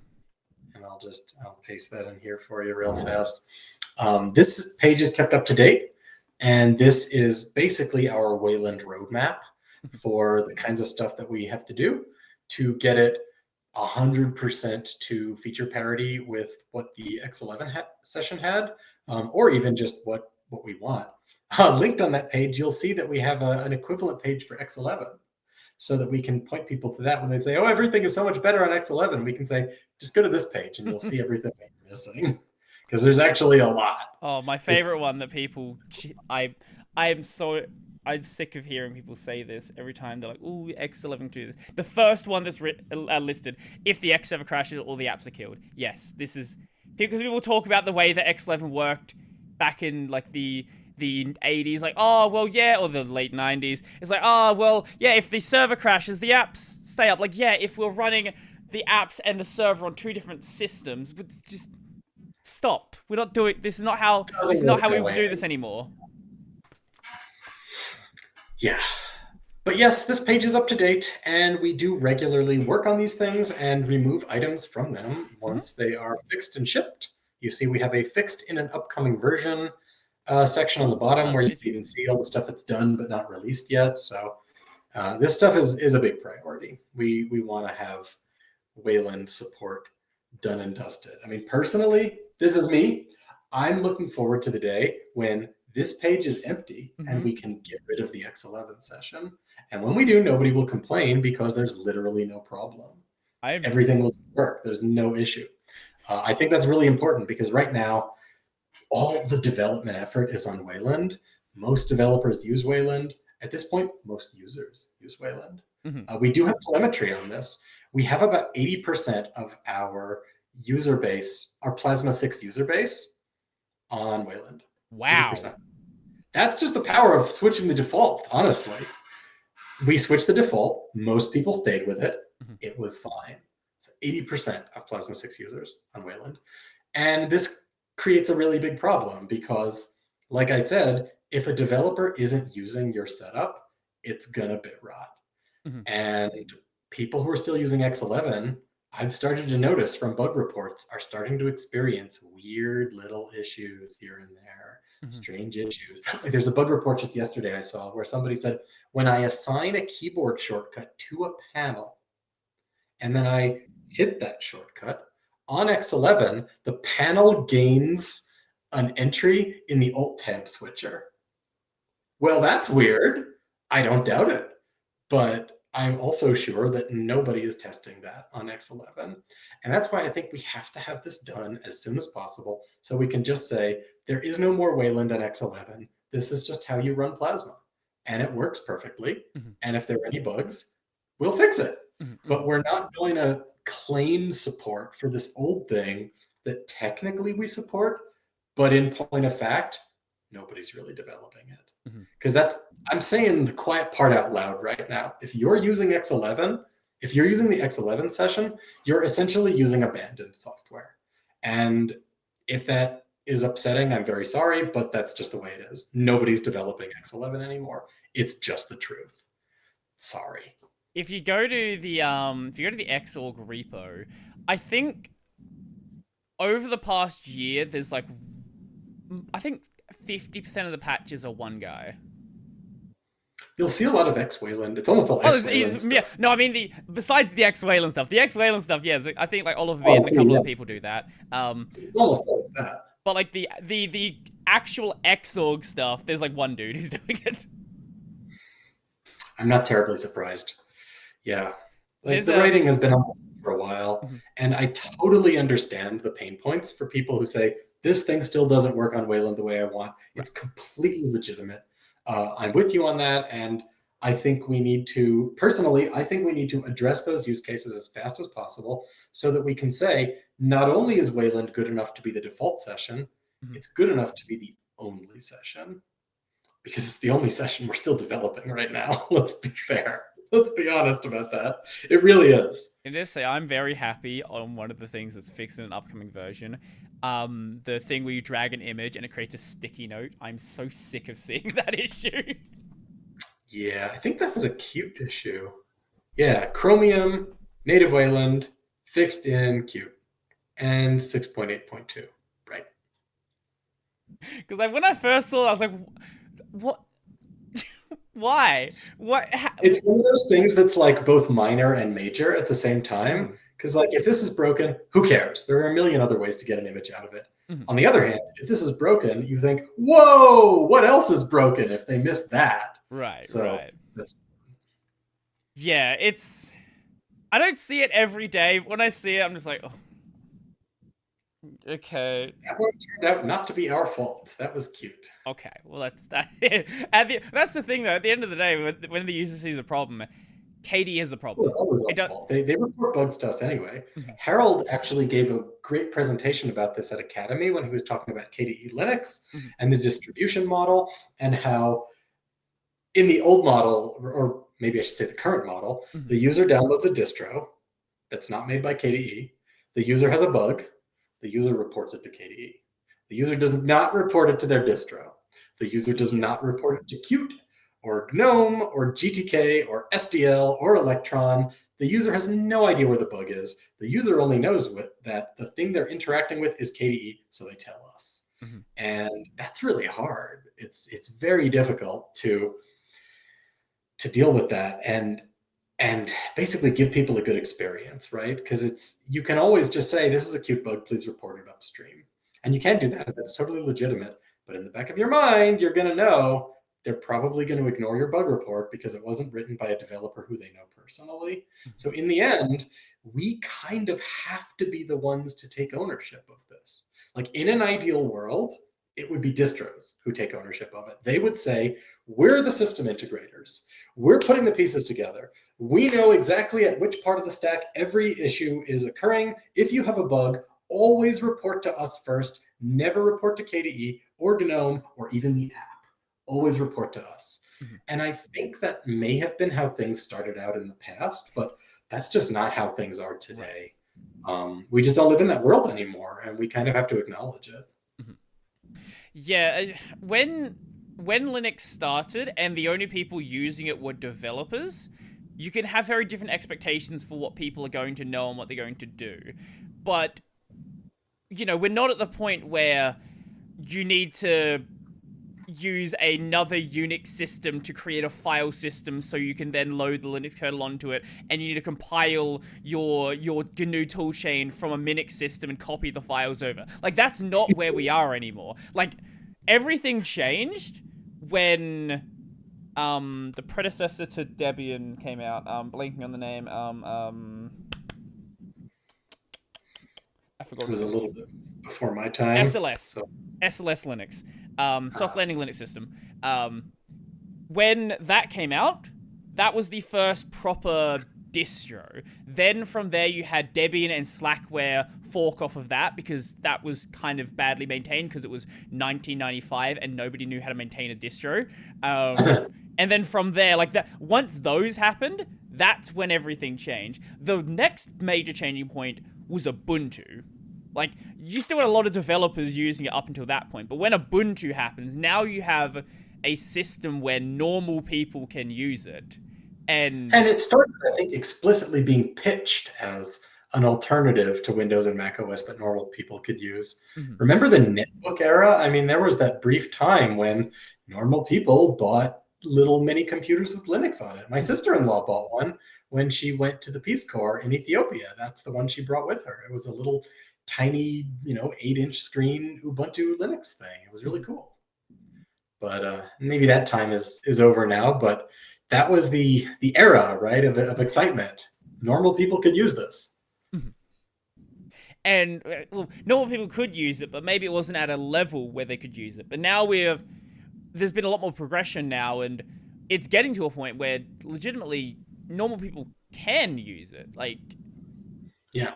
Maybe it's not everything you need there, but most of the pieces are there. And I think, like for me, gaming was the big one. I didn't really have an interest in using Linux until gaming became a thing. And then when Proton got better, Proton became good, like, yeah, like you legitimately can do it now.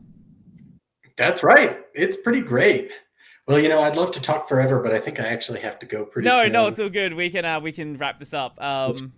I've got a stream to pop into after this as well anyway. So let people know where they can find your stuff, where they can find KDE and all that. Yeah, so KDE, of course, is at kde.org. We talked a lot about money and donations today, so I'm going to have to plug kde.org/donate. That's important. You can find my personal writings on pointieststick.com. And if you want to read my This Week in Plasma blog series that I maintain, that is now on KDE infrastructure, and you can find that on blogs.kde.org. That's featured there along with the This Week in Apps blog post series, which is done by Carl Schwann and others. That's where all the This Week in stuff is. Those are pretty much the good places to find me. So yeah, thank you for having me on, and I look forward to talking to you again sometime. Absolute pleasure. I'll do my outro then. So my main channel is Brody Robertson. I do Linux videos there 6-ish days a week. I've got the gaming channel, Brody on Games. I've probably finished Black Myth Wukong by the time you're seeing this, and Kingdom Hearts 3 will definitely be done, so I don't know what we're playing. Check that out. It'll be something. And if you're listening to the audio version of this, you can find the video version on YouTube at Tech Over Tea. If you'd like to find the video version, it is on YouTube. Search Tech Over Tea. With clips there as well. So if you don't like watching the entire episode, watch the clips instead. I'll give you the final word. What do you want to say? I want to say thank you, everybody, for watching, and thank you for using KDE software and engaging with us and helping to make KDE one of the most amazing open source communities and communities of any type in the world. It means the world to me, and I know it means the world to a lot of other people. So thanks so much for being the wind in our sails. We do this for you, and we love all the feedback that we get. So thanks so much. As always, great pleasure talking to you. I'm more than happy to do these anytime something cool happens. We can definitely chat at some point in the future again. So let's do it.